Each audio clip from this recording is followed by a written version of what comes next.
Tavares from Ilta-Sanomat. A question for President Ramaphosa.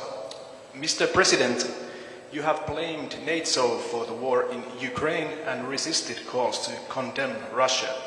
How would you explain South Africa's Russian policy to Finland, as Finland has just joined NATO because of Russia's attack to Ukraine?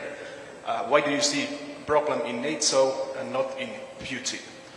And a follow-up to President Niinistö, what do you think of Russians' power game in Africa, and how should Finland and other Western countries respond to Russia's challenge? Well, let me start off by saying in my discussions with President Niinistö, he explained very well and outlined the reasons and the steps that have been taken by Finland to want to join NATO. And it is within Finland's right to decide to join NATO. They hadn't been part of NATO for the longest time, and now they've decided to join NATO. And we respect that and we accept that. And so we can never really question the right of a nation to decide which formation they want to be part of.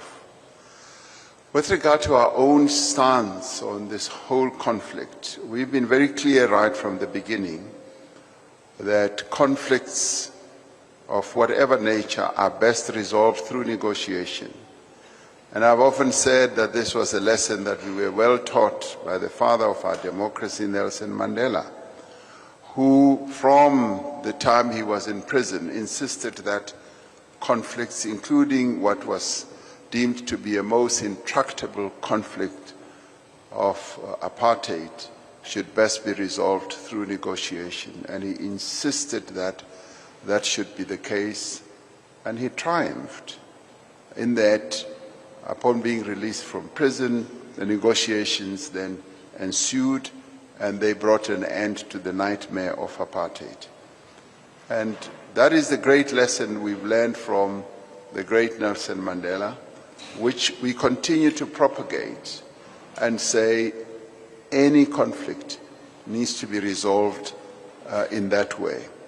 And one of the reasons why we've adopted this stance of being non-aligned is to ensure that we are able, even as a country, to play a role in helping the conflict to come to an end.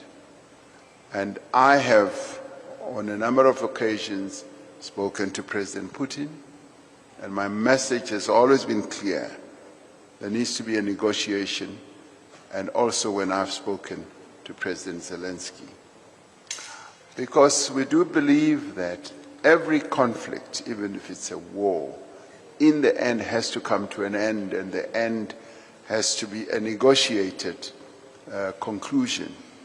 And so we therefore have that view, and we are pleased that on a number of countries on the African continent subscribe to this approach and to this view.